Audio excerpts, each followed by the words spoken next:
یروشلم کا شہر دنیا کے 3 بڑے مذاہب اقوام یہودیوں، عیسائیوں اور مسلمانوں کے لیے بڑی ہی اہمیت کا حامل ہے۔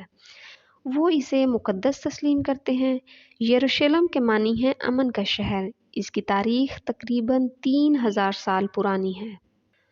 مسلمانوں کے نزدیک یہ شہر اس لیے اہم ہے کیونکہ یہاں قبلہ اول یعنی مسجد الاقصی ہے، ڈوم آف دی راک ہے۔ معراج کے موقع پر نبی صلی اللہ علیہ وسلم نے مسجد الاقصی میں انبیاء کی امامت فرمائی اور آپ یہیں سے آسمانوں پر تشریف لے گئے۔ عیسائیوں کے نزدیک یہ شہر اس لیے اہم ہے کہ یہاں بیت اللحم ہے۔ بیت اللحم وہ مقام ہے جہاں عیسیٰ علیہ السلام کی پیدائش ہوئی۔ یہودیوں کے لیے یہ جگہ اس لیے اہم ہے کہ یہاں ہیکل سلیمانی ہے۔ وہ اسے یہاں عصر نو تعمیر اور توسیع کرنا چاہتے ہیں۔ یہودیوں کے مطابق قبۃ الصغریٰ یعنی چٹان والا گنبد ہی وہ مقام ہے جہاں حضرت ابراہیم علیہ السلام نے ان کے نبی اسحاق علیہ السلام کی قربانی دینا چاہی تھی، اور مسجد الاقصی دراصل ہیکل سلیمانی کے کھنڈروں پر ہی تعمیر کی گئی۔ تاریخی اعتبار سے یہ خطہ بڑی ہی اہمیت کا حامل ہے۔ یہ شہر اپنے اندر بہت سی قوموں کے عروج و زوال، جنگ و جدل کی داستانیں سمیٹے ہوئے ہے۔ ابتدا سے آج تک یہودی حضرت ابراہیم علیہ السلام کو سب سے پہلا یہودی مانتے ہیں، جس کے جواب میں قرآن پاک تردید کرتے ہوئے کہتا ہے کہ ابراہیم علیہ السلام نہ تو یہودی تھے نہ نصرانی، بلکہ تمام گمراہیوں سے الگ وہ اللہ کے فرما بردار بندے تھے اور وہ یقیناً مشرکوں میں سے نہ تھے۔ یہودیوں کے صحیفوں کے مطابق حضرت سارہ نے اپنے بیٹے حضرت اسحاق علیہ السلام کی پیدائش کے بعد حسد کے باعث اپنے شوہر حضرت ابراہیم سے مطالبہ کیا کہ وہ حضرت ہاجرہ کو، جو یہودیوں کے مطابق ان کی باقاعدہ بیوی نہیں بلکہ لونڈی تھی، اور حضرت اسماعیل کو ان سے کہیں دور لے جا کر آباد کرے۔ چنانچہ حضرت ابراہیم علیہ السلام نے دل گرفتہ ہو کر ان دونوں شخصیات کو مکے کے علاقے میں تنہا لا کر بسا دیا۔ قرآن پاک اس کہانی کی تصدیق نہیں کرتا۔ اس شہر کے مختلف ادوار میں مختلف نام رہے ہیں۔ اس کا سب سے پرانا نام جیبس ہے۔ حضرت ابراہیم نے اس شہر کو جرہ کہا۔ ان کے بعد شیلم نامی بادشاہ نے اس کے ساتھ شیلم کا اضافہ کر دیا۔ اسی مناسبت سے یہ شہر یروشلم کہلایا۔ عربوں نے اسے گولڈن سٹی، رومیوں نے ایلیا کا نام دیا، جبکہ مسلم حکمرانوں نے اسے القدس کا نام دیا۔ اس کے باوجود یہ آج تک یروشلم کے نام سے مشہور ہے۔ احادیث کے مطابق یروشلم وہ خطہ یا علاقہ ہے جسے سب سے پہلے حضرت آدم علیہ السلام یا ان کی اولاد نے آ کر آباد کیا۔ تاریخی حوالوں سے یہ پتہ چلتا ہے کہ سام بن نوح کی اولادیں 2500 قبل از مسیح میں یہاں آ کر آباد ہوئیں۔ تفسیر ابن کثیر کے مطابق حضرت ابراہیم علیہ السلام عراق سے ہجرت کر کے یروشلم میں ہیبرون کے مقام پر رہائش پذیر ہوئے اور وہیں سکونت اختیار کی۔ اسی دوران شیلم نامی بادشاہ حضرت ابراہیم پر ایمان لے آیا۔ اس سے حضرت ابراہیم کی طاقت میں اضافہ ہوا۔ حضرت ابراہیم نے اپنی زندگی کا بڑا حصہ یہیں گزارا اور یہیں آپ کی اولادیں پلی بڑھیں۔ حضرت ابراہیم ہیبرون میں ہی مدفون ہیں۔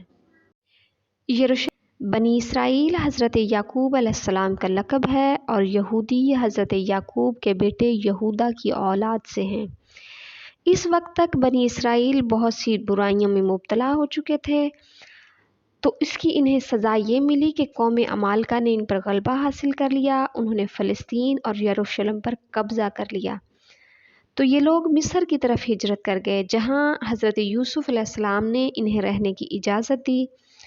اللہ نے انہیں وہاں خوب ترقی دی، مگر فرعون مصر ان کی ترقی سے خائف تھا۔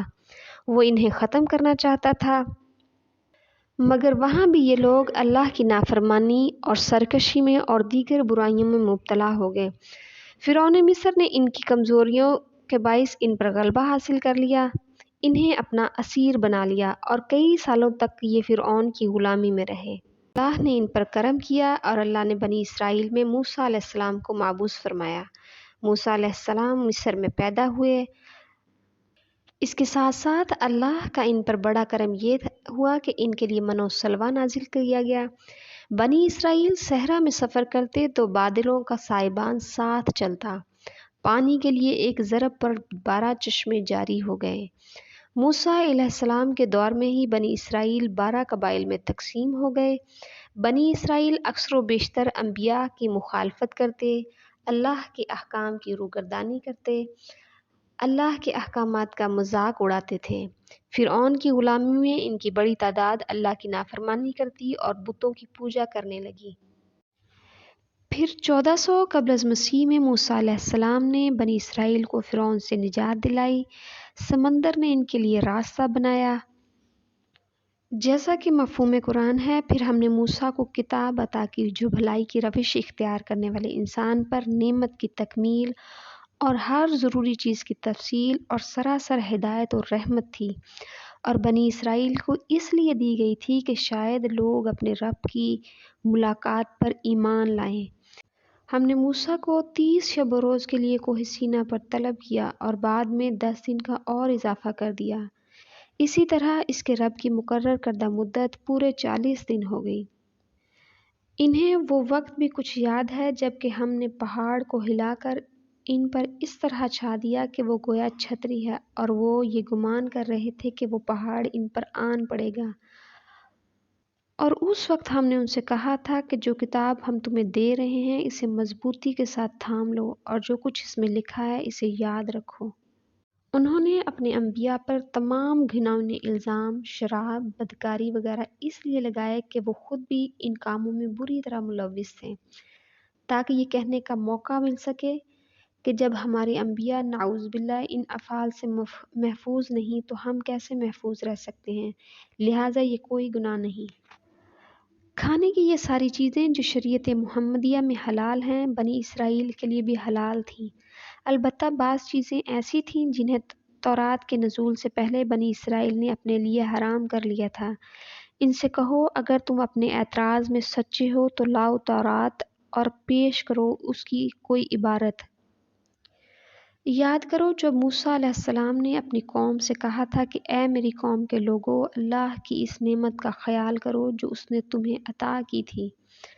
اس نے تم میں نبی پیدا کیے، تم کو فرما روا بنایا اور تمہیں وہ کچھ دیا جو دنیا میں کسی کو نہ دیا تھا۔ بنی اسرائیل ایک ایسی قوم رہی ہیں جنہوں نے اپنی ہزاروں سالہ تاریخ میں اللہ کی بہت نافرمانیاں کی ہیں۔ یہ قوم مسلسل بغاوت، سازش، فتنہ و فساد کی علم بردار رہی ہے۔ موسیٰ علیہ السلام جب کوہ طور پہ گئے تو پیچھے سے ان کی قوم نے گائے کی پرستی شروع کر دی، اور جب اللہ نے انہیں گائے کو ذبح کرنے کا کہا تو وہ طرح طرح کے بہانے بنانے لگے۔ بنی اسرائیل نے من و سلویٰ کی ناشکری کرتے ہوئے زمین کی ترکاری کو اس پر فوقیت دی۔ اللہ نے موسیٰ کو تورات دی تو انہوں نے تورات کے احکامات میں اپنی مرضی کی تبدیلیاں کی۔ موسیٰ علیہ السلام نے بنی اسرائیل کو فلسطین اور شام میں جہاد کا حکم دیا تو انہوں نے اس سے بھی انکار کر دیا۔ یعنی مصر سے نکلنے کے بعد اللہ نے ان کے لیے فلسطین کی سرزمین مقرر کر دی تھی جو ان کے آباء و اجداد حضرت یعقوب علیہ السلام، حضرت اسحاق علیہ السلام اور حضرت ابراہیم علیہ السلام کا وطن رہی تھی، جس کی سزا میں وہ 40 سال تک صحراؤں میں بھٹکتے رہے۔ اسی دوران حضرت موسیٰ علیہ السلام اور حضرت ہارون علیہ السلام کا انتقال ہو گیا۔